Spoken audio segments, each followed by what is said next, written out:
সম্পদগুলো বিলি বন্টন করে দাও। কারণ হইল এতিমের যে জ্বালা, এতিমের যে যন্ত্রণা, এতিমের যে কষ্ট, এটা আমি নবী ছাড়া কেউ জানে না। ও খাদিজা, একটা রাস্তার মধ্যে যদি এতিম দেখা যায় রে, ওই এতিমকে টাকা দিয়ে পয়সা দিয়ে সহযোগিতা না করেও যদি না করতে পারো, ওই এতিমের মাথায় একবার হাত বুলাইয়া দাও, আল্লাহ তোমাকে একটা মাকবুল হজের সব দান করে দিবে। আমি এতিম হয়ে কাঁদি না কেন তোমরা বলতে পারো, আমি এতিম হয়ে কাঁদি না কেন তোমরা বলতে পারো। এতিম ছিলেন আমার নবী, এতিম আমিও। আমি এতিম হয়ে কাঁদি না কেন তোমরা বলতে পারো, আমি এতিম হয়ে কাঁদি না কেন তোমরা বলতে পারো। এতিম ছিলেন আমার নবী, এতিম আমিও। এতিম ছিলেন আমার নবী, এতিম আমিও। নেই বাবা মা আমার, নেই যে বাড়ি ঘর, নেই বাবা মা আমার, নেই যে বাড়ি ঘর, আমার মতো কপাল পোড়া নেই তো ভাবে আর। তবু মনে নিয়ে সান্ত্বনা কাটাই দিন রাত, তবু মনে নিয়ে সান্ত্বনা কাটাই দিন রাত। এতিম ছিলেন আমার নবী হযরত মুহাম্মদ, এতিম ছিলেন আমার নবী হযরত মুহাম্মদ। আমি এতিম হয়ে কাঁদি না কেন তোমরা বলতে পারো, আমি এতিম হয়ে কাঁদি না কেন তোমরা বলতে পারো। এতিম ছিলেন আমার নবী, এতিম আমিও। আল্লাহুম্মা সাল্লি মাওলানা মুহাম্মদ ওয়ালা আলে মাওলানা মুহাম্মদ সাল্লাল্লাহু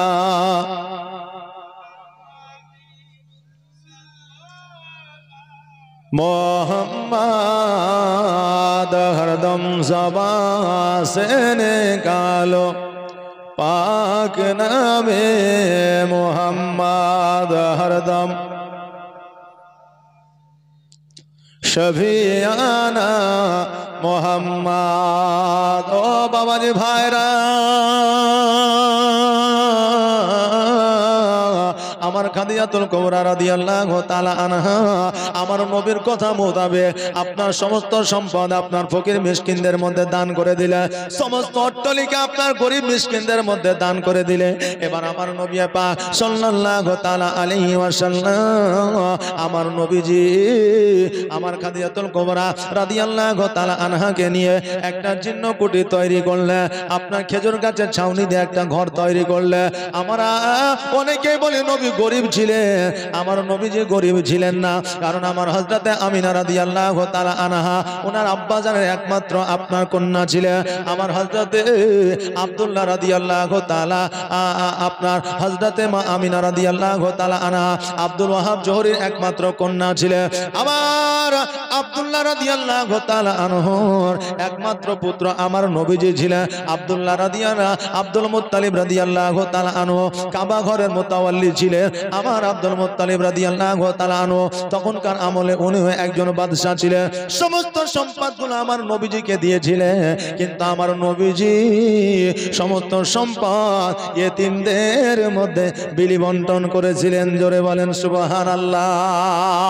আমার নবীজির সম্পদ ছিল গো, টাকা ছিল, পয়সা ছিল, কিন্তু আমার নবীজি এগুলাকে দান করে দিয়ে একটা জীর্ণ কুটিরে আপনার বসবাস করতে। আমার নবীজি ইসলাম প্রচার করতে যাইলে, আমার নবীজি ইসলাম প্রচার থেকে যখন আসার পরে দেখতেন আমার খাদিজাতুল কুবরা রাদিয়াল্লাহু তাআলা আনহা আপনার রান্না করেছে। আমার নবীজি বলতেন, খাদিজা যাও যাও, তুমি রান্না করতে গিয়ে আগুনের কাছে হয়তো তুমি এলে গেছো, পেরেশানি হয়ে গেছো, একটু তুমি উঠোনে গিয়ে বসো, আমি একটু রান্নাটা করে দিই। খাদিজা বলতেন হুজুর আপনিও তো ইসলাম প্রচার করে আসলে, ওগো আমার হুজুর আপনি উঠোনে বসেন, আমি রান্নাটা করে দিই। আমার নবীজি বললে খাদিজা তোমার কথাও থাক আমার কথাও থাক, তুমিও বসো আমিও বসি, আমি উনুনে জাল দিব আর তুমি রান্নাটা করবি। আহারে স্বামী স্ত্রী কি মুহাব্বত! আমার খাদিজাতুল কুবরা রাদিয়াল্লাহু তাআলা আনহা আমার নবীজির সঙ্গে এইভাবে জীবন যাপন শুরু করলে। খাদিজাতুল কুবরা রাদিয়াল্লাহু তাআলা আনহা আমার নবীজির সঙ্গে 4টা কন্যা ছিলেন। কয়টা বললাম? 4টা। পুত্র সন্তান ছিলেন 2টা, একটা আবার 4টা কন্যা সন্তানের নাম। প্রথমটার নাম হলো জয়নাব, দ্বিতীয়টার নাম হলো রোকেয়া, তৃতীয়টার নাম হলো কুলসুম, আর চতুর্থটার নাম হলো ফাতেমা। জোরে বলেন সুবহানাল্লাহ। ও বাবাজি ভাইরা, এবার আমার হযরত নবী পাক সাল্লাল্লাহু তাআলা আলাইহি ওয়াসাল্লামের 2টা আপনার পুত্র সন্তান যখন হয়েছিল, আমার আল্লাহ পাক রব্বুল আলামিন আমার নবীজিকে ডাক দিয়ে বলেছিল, আজকে তোমার যে 2টা পুত্র নূরানীময় চেহারা নিয়ে জগতের মধ্যে গেছে, এই 2টা পুত্র যদি থেকে যায় তাহলে কিন্তু আমার মা ফাতেমা রাদিয়াল্লাহু তাআলা আনহা যে জান্নাতের রানী 2টা সন্তান জগতের মধ্যে আসবে, আসমানি নাম লইয়া যখন আসবে, ওই আমার হযরত ইমাম হাসান হোসাইন জগতে রইবে না। আমার নবীজি ডাক দিয়ে বলে, আল্লাহ আজকে আমার 2টা সন্তানকে আপনি লয়ালে, কারণ হইল আমার ফাতেমা সহ্য করতে পারবে না।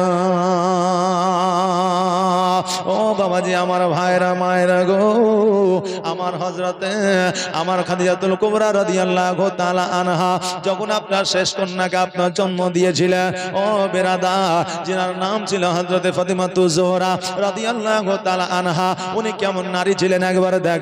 আমার ফাতেমা রাদিয়াল্লাহু তাআলা আনহা যখন জগতের মধ্যে আসলেন, আমার ফাতেমা যেন মুখ দিয়ে আপনার হাত দিয়ে মুখটাকে যেন ঢেকে রেখেছেন। জোরে বলেন সুবহানাল্লাহ। আমার ফাতেমা রাদিয়াল্লাহু তাআলা আনহা বড় হইয়া পর্দা করে না, বড় হইয়া আপনার বোরকা পরে না, বড় হইয়া শুধুমাত্র আপনার নিজের পর্দা করে নাই, বাচ্চা অবস্থায় যেন আপনার শৈশব অবস্থায় আমার হযরতে ফাতেমাতুজ জোহরা রাদিয়াল্লাহু তাআলা আনহা উনি যেন আপনার হাত দিয়ে মুখটা ঢেকে লিদেন। আমার নবীজি বলেছেন, কোন কোন সময় আমার ফাতেমাকে যখন কাপড় গায়ে দিয়ে শুইয়া রাখতাম, তো আমার ফাতেমা নিজে হাত দিয়ে যেন তার মুখখানাকে ঢেকে রাখতো। জোরে বলেন সুবহানাল্লাহ। আমার ফাতেমা রাদিয়াল্লাহু তাআলা আনহা যেন আপনার ওই কাপড় দিয়ে মুখখানাকে ঢেকে নিত।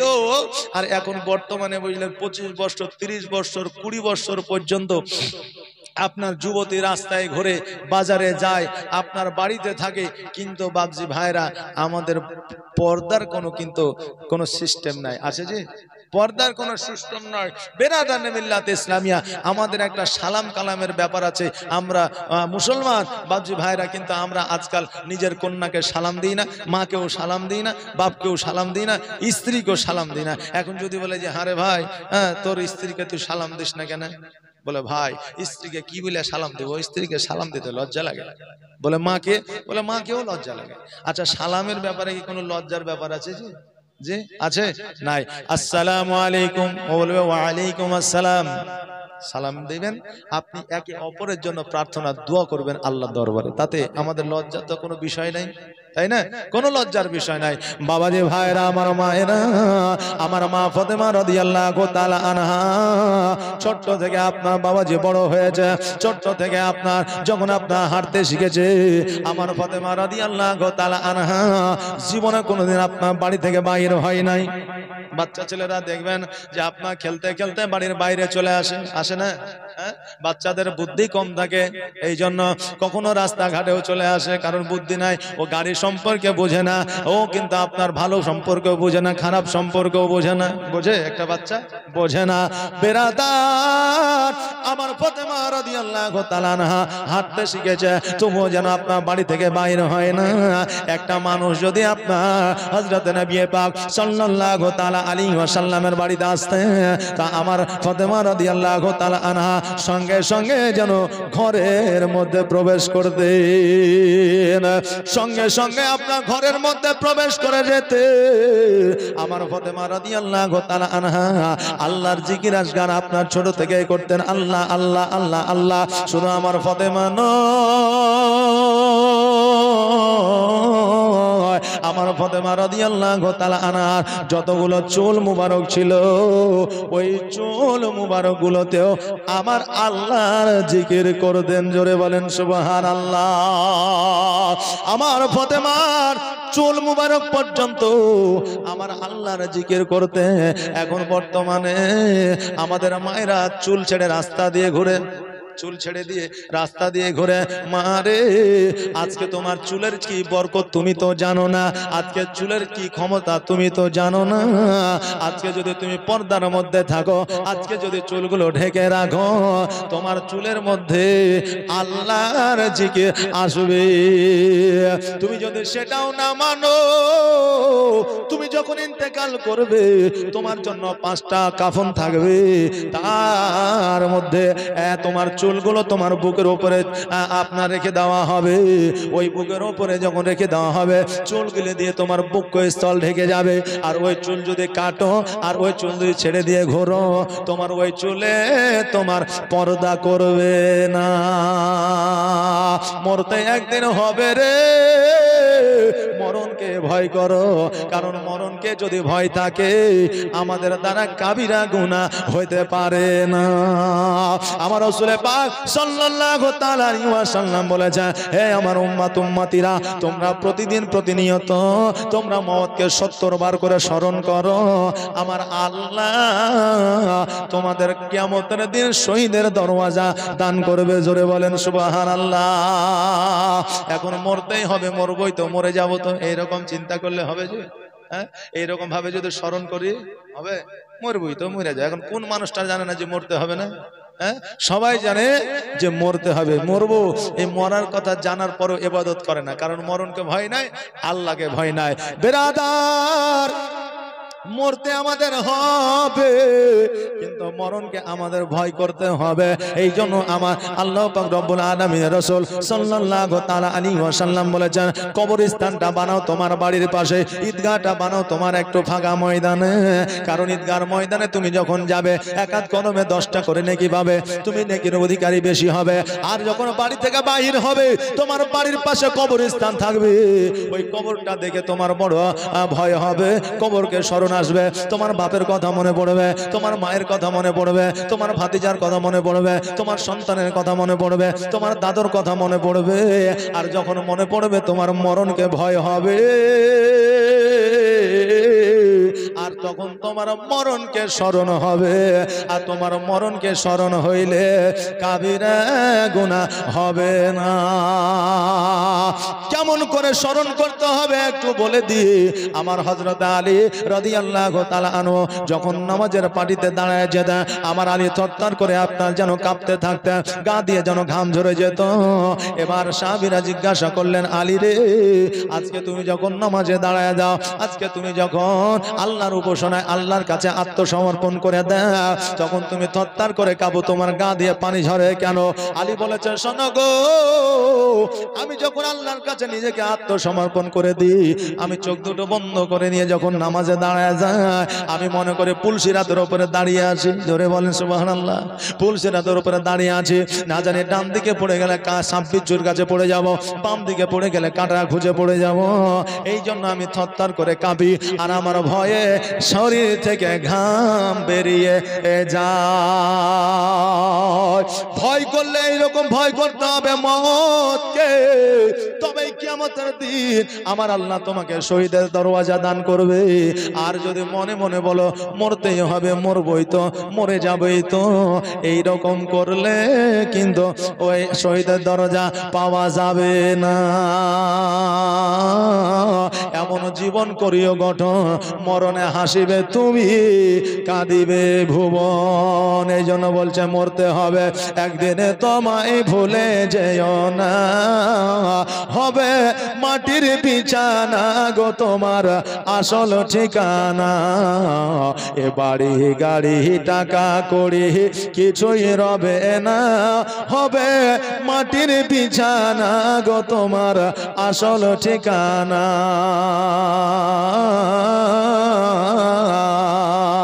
আজরাইল ফারিস্তা যেদিন হাজির হবে এসে, আর ছল চাতুরি যতই করো জানবে রবে শেষে। আজরাইল ফারিস্তা যেদিন হাজির হবে এসে, আর ছল চাতুরি যতই করো জানবে রবে শেষে। আর চলবে না সেই দিন তোমার, চলবে না সেই দিন তোমার কোনো বাহানা গো, তুমি ভুলে যেও না, হবে মাটির বিছানা গো তোমার আসল ঠিকানা। এ বাড়ি গাড়ি টাকা করি কিছুই রবে না, হবে মাটির বিছানা গো তোমার আসল ঠিকানা। খালি হাতে এসেছো তুমি, যাবে খালি হাতে, আর শুধু একটা সাদা কাফন যাবে তোমার সাথে। খালি হাতে এসেছো তুমি, যাবে খালি হাতে, আর শুধু একটা সাদা কাফন যাবে তোমার সাথে। আর আমল ছাড়া তোমার সাথে, আমল ছাড়া তোমার সাথে কিছুই যাবে না গো, তুমি ভুলে যেও না, হবে মাটির বিছানা গো তোমার আসল ঠিকানা। এ বাড়ি গাড়ি টাকা করি কিছুই রবে না, হবে মাটির বিছানা গো তোমার আসল ঠিকানা।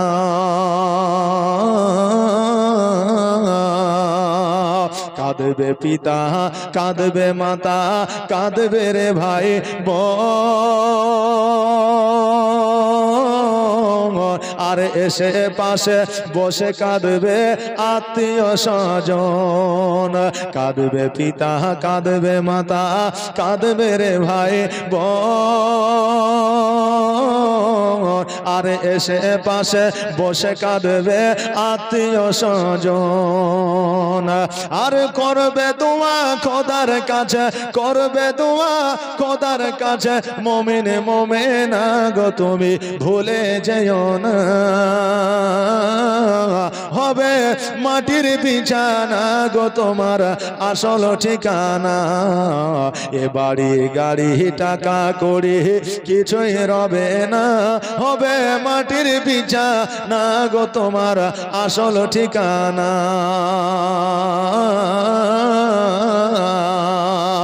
যেদিন তুমি এসেছিলে এই নাসাদের ভবে,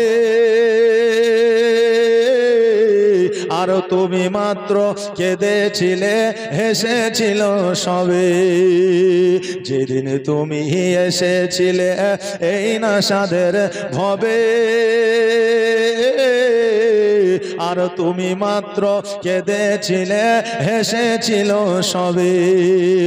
আর যাওয়ার কালে হাসবে তুমি, যাওয়ার কালে হাসবে তুমি, কাঁদবে জামানা গো তুমি ভুলে যেও না। হবে মাটির বিছানা গো তোমার আসল ঠিকানা। এ বাড়ি গাড়ি টাকা করে কিছুই রবে না, হবে মাটির বিছানা গো তোমার আসল ঠিকানা। আল্লাহ হুম্মা সাল্লাল্লাহু মৌলানা মুহাম্মদ ওয়ালা আলে মৌলানা মুহাম্মদ সাল্লাল্লাহু মুহাম্মাদিন মুহাম্মদ হরদম জবান पाक नामे मोहम्मद हरदम ज़बान शफियाना मोहम्मद। ओ बाबारे भाईरा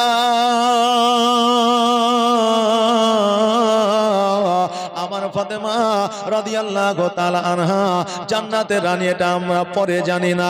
আমার নবীজি শৈশবকালে ঘোষণা করে দিয়েছিল, এরে আমার উম্মত উম্মতিরা শুনে না, আমার ফাতেমা যে চরিত্রে বড় হবে, আমার ফাতেমা যেই গঠনে বড় হবে, আমার ফাতেমাকে আমার আল্লাহ জান্নাতের রানী বানাইবে।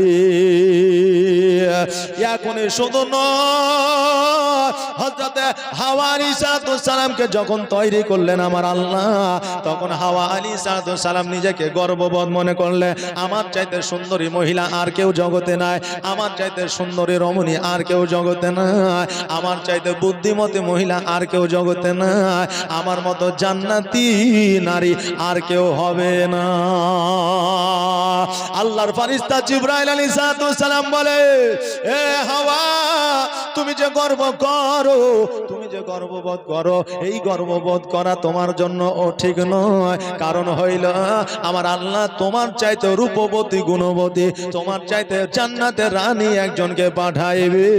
হাওয়া আলাইহিস সালাম বলে, ও জিবরাইল আলাইহিস সালাম, শোনো গো, আমার চাইতে রূপবতী গুণবতী, আমার চাইতে জান্নাতে, আমি তো জান্নাতি, জান্নাতের রানী আছে জগতের মধ্যে যাবে, তাকে কি আমি দেখতে পাবো? বলে অবশ্যই দেখতে পাবে। বলে কেমন করে দেখবো? বলে আমার সঙ্গে আসো। আমার হযরতে জিবরাইল আলাইহিস সালাম হাওয়া আলাইহিস সালামকে নিয়ে গেলেন সঙ্গে করে। হযরতে ইমাম হাসান হোসাইনের একটা রুম আছে, ওই রুমের মধ্যে নূরানিময় চেহারা নিয়ে দুইজন বালক যেন আপনার ঘুমায় আছে, ওইখানে নিয়ে গেল।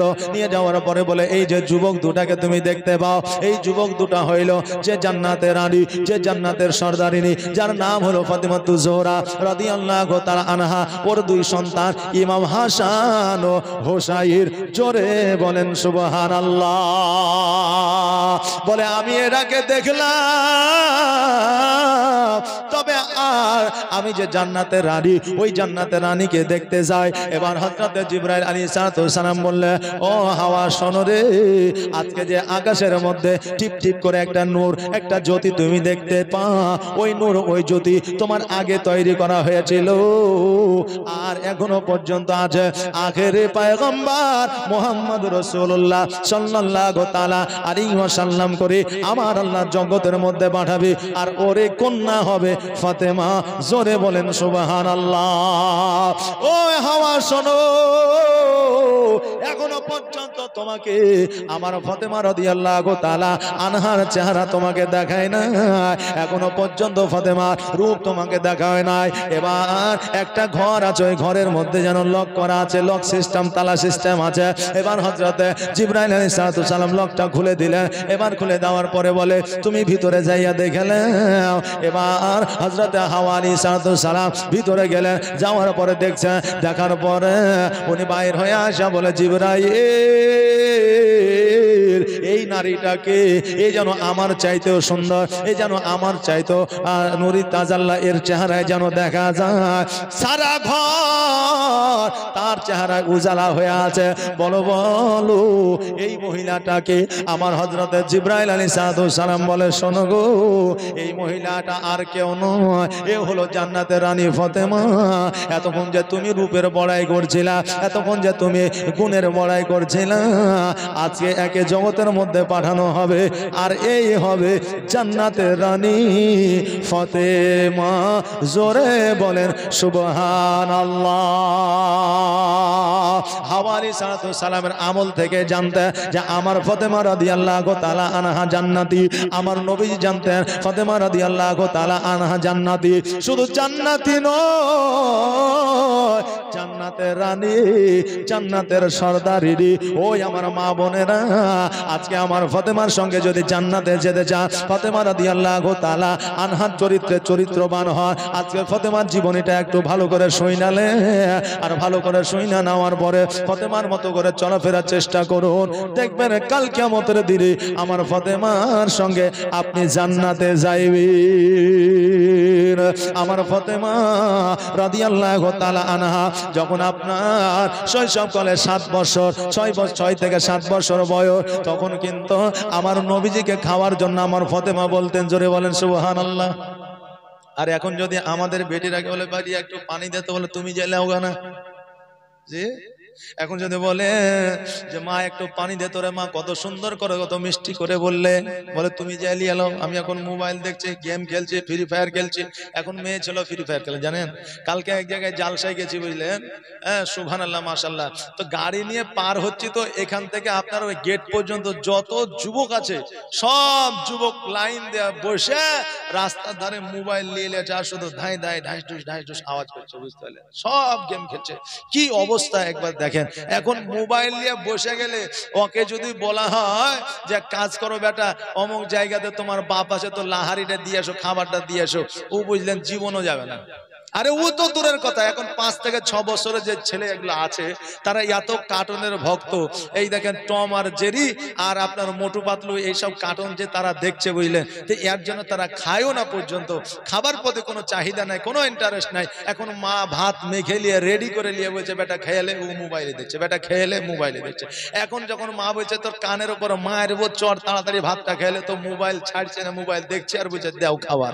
মানে এইদিকে চোখ আছে মোবাইলের দিকে আর মুখ দিয়েছে খাবারের দিকে। এখন ও চিন্তা করছে যদি মুখটাকে খুলে দেওয়া হইতো, তাহলে মুখটা খুলে মাকে দিয়ে দিতাম যে যত খুশি খাবার খাওয়া, আমি কার্টুন দেখতেই থাকি, নাকি বলে? এখন বাচ্চাদের এই অবস্থা। বাপজি ভাইরা, আমার মায়েরা, আমাদের অবস্থা যেন এইরকম ভাবে আস্তে আস্তে খারাপের দিকে চলে যাচ্ছে। আমাদের সন্তানদেরকে এমন শিক্ষা দিব যে শিক্ষা মানুষ হইয়া আমাদের যাতে সেবা করে, আমাদের যাতে পানি চাইলে পানি দেয়, আমাদের যাতে খিদমত করে। আর না হলে আমরা এমন শিক্ষা দিচ্ছি, বুঝলে, যে শিক্ষা লাভ করিয়া আজকে আমাদের ছেলেরা বাইরে চলে যাচ্ছে, বিদেশে চলে যাচ্ছে, স্ত্রীদের নিয়ে শহরে, বড় বড় শহরে বাড়ি করছে। এখন বড় বড় শহরে বাড়ি করার পরে এখন বাপকে এসি কিনে দিচ্ছে। শেষ বয়সে এসির দরকার না সেবার দরকার? জি, শেষ বয়সে এসির দরকার না সেবার দরকার? বেটা মাস্টারের চাকরি পেয়েছে, সুবহানাল্লাহ। কি নাম গো তোমার বন্ধু? সম্রাট, সুবহানাল্লাহ। এই দেখেন নারে তাকবীর, নারে সালাত, মাসলাকে আলা হযরত। এই দেখেন সম্রাট আলী 2000 টাকা দান করেছে, যে আশায় যে নিয়তে দান করেছে, আল্লাহ যেন দানকে কবুল করে, সকলে বলেন আমিন সুম্মা আমিন। এই দেখেন আমাকে মৌলভী সাহেব বলে দিয়েছে, হুজুর কালেকশন হবে না, দানও চাওয়া যাবে না, তবে দান চাহাবো না, কালেকশনও চাহাবো না। আপনারা যদি 10 টাকা 20 টাকা 100 টাকা করে দেন তো মানা করবো না, যেহেতু যেটা বাঁচবে উপরন্ত সেটা মসজিদেই থাকবে, এটা সবাই বলেছে। আর যেটা আপনার খরচপাতি হওয়ার সেটা হয়ে যাবে, উপরন্ত যদি বাঁচে মসজিদে থাকবে। তো এর জন্য যদি আপনারা কেউ যদি মনে করেন যে 10-20 টাকা করে দিব, তো দিতে পারেন, কোনো অসুবিধা নাই। যদি দেন আমার হাতে দিয়ে যাবেন। আর ওয়াজ আপনারা শুনতে থাকেন। একবার দরুদ পড়ে আল্লাহুম্মা সাল্লাল্লাহু মাওলানা মুহাম্মদ ওয়ালা আলে মৌলানা মুহাম্মদ সাল্লাল্লাহু মুহাম্মাদিন मोहम्मद हरदम ज़बा शेने कालो पाक नबी मोहम्मद हरदम ज़बा शफियाना मोहम्मद। ओ बाबा जे भाईरा আমার ফাতেমা রাদিয়াল্লাহু তাআলা আনহা 7 বছরের কন্যা আমার নবীজিকে খাওয়াই দেয়, এমনকি আমার নবীজি ফাতেমাকে খাওয়াইয়া দিতেন। আমার ফাতেমা রাদিয়াল্লাহু তাআলা আনহা আমার নবীজিকে মহব্বতের সহিত খাওয়াই দিতে। আজকে বর্তমানে বাবাজি ভাইরা আমাদের সন্তানদের মধ্যে আপনার মিল মহব্বত থাকে না। বেরাদার আমার নবীজি ইসলামের প্রচার ও প্রসার করতে গেলে কোথায়? তাইফের বুকে আমার নবীজি চিন্তা করলেন, হায় রে আল্লাহ, আজকে যে তাইফে আমাকে আল আমিন বলে আখ্যায়িত করেছে, আজকে যে তাইফে আমাকে সত্যবাদী বলে আমাকে পদবি দিয়েছে, আজকে ওই দেশে যাব আমার ধর্ম প্রচার করতে, আজকে ওইখানে যাব আমার ইসলামের প্রচার প্রসার করতে। আমার নবী যে বাহির হয়ে গেলেন গো। এবার আমার নবীজিকে পাগল বলিয়া পাথরের আঘাত করলো, আর পাথরের আঘাত এত করলো যে আমার নবীজির পুরো শরীরটা যেন রক্তাক্ত হয়ে গেল। ওই সময় আমার খাদিজাতুল কুবরা রাদিয়াল্লাহু তাআলা আনহা আমার নবীজিকে নিয়ে এসে কত সেবা যত্ন করেছে। আমার ফাতেমা রাদিয়াল্লাহু তাআলা আনহা কত যেন বাবজি সেবা যত্ন করেছে, আর ওই সেবা যত্ন আমার নবী করেছে। শুধু এটাই নয়, আমার নবী যখন ইসলামের প্রচার প্রসার করতে যাইতে, ওই উতবা সাইবা যখন আমার নবীজির মাথা মুবারকের উপরে যখন উটের ভুঁড়ি চাপায়া দিতে, আমার ফাতেমা রাদিয়াল্লাহু তাআলা আনহা আমার নবীজিকে খোঁজার জন্য যাইতে, যখন নবীজি আসতে দেরি করতে তখন খুঁজতে যাইয়া আর যখন দেখতেন আমার নবীর মাথা মুবারকের উপরে উটের ভুঁড়ি চাপানো আছে, আমার ফাতেমা রাদিয়াল্লাহু তাআলা আনহা ওই উটের ভুঁড়িটাকে টেনে ছেঁচড়ে আপনার নামাইতে, আমার ফাতেমা না পারলেও চেষ্টা করতে আমার ফাতেমার ওসিলায় আল্লাহ ভুঁড়িটাকে নামাইয়া দিতেন। জোরে বলেন সুবহানাল্লাহ। আমার নবীজির সঙ্গে সঙ্গে আমার ফাতেমা রাদিয়াল্লাহু তাআলা আনহাকে যেন আপনার বুকের মধ্যে জড়ায়া ধরতে, আর বুকের মধ্যে জড়ায়া ধরে নিয়া আমার নবীজি ফাতেমার জন্য দোয়া করতে। আমার আল্লাহ পাক রব্বুল আলামিন আমার নবীর দোয়া তো কবুল করবেই করবে, তার সাথে সাথে জগতের পিতা মাতা যদি সন্তানের জন্য দোয়া করে আমার আল্লাহ কবুল করে নিবে। কারণ আমার রাসূল বলেছেন, হে আমার উম্মতিরা, তোমাদের পিতা মাতা যদি তোমাদের জন্য দোয়া করে আল্লাহ তোমার পিতা মাতার দোয়াকে কারেন্টের মতো কবুল করে না। অতএব আমার যুবক যুবতী ভাইরা বোনেরা গো, তোমার পিতা মাতাকে কষ্ট দিও না, কারণ তোমার পিতা মাতাকে যদি কষ্ট দেয় তোমার পিতা মাতা বেজার হয়ে যাবে, আর তোমার পিতা মাতা যদি বেজার হয়ে যায় আর একবার যদি আল্লাহর দরবারে দোয়া করে দেয় তোমার জীবনটা বরবাদ হয়ে যাবে। সারা জীবন ইবাদত করবা গো, হজ করবা, কিন্তু পিতা মাতা যদি তোমার প্রতি অখুশি হয়ে যায় তোমার হজ আর তোমার নামাজ আল্লাহ দরবারে কবুল হবে না। এই জন্য বলছেন, মায়ের দিলেতে ব্যথা কখনো দিও না, কখনো দিও না, মায়ের দিলেতে ব্যথা কখনো দিও না, কখনো দিও না। আর মায়ের দোয়ায় পাওয়া যায় গো, আর মায়ের দোয়ায় পাওয়া যায় গো জান্নাতের ঠিকানা। মায়ের দিলেতে ব্যথা কখনো দিও না, কখনো দিও না, মায়ের দিলেতে ব্যথা কখনো দিও না, কখনো দিও না। দেখো দুঃখে দুঃখে নীরবে আর ছেলের খুশির তরে মা মরতে রাজি হবে। জোরে বলেন সুবহানাল্লাহ। দেখো দুঃখে দুঃখী নীরবে আর ছেলের খুশির তরে মা মরতে রাজি হবে। আর জীবন দিলেও শোধ হবে না, আর জীবন দিলেও শোধ হবে না মায়ের দুধের দেনা, মায়ের দিলেতে ব্যথা কখনো দিও না, কখনো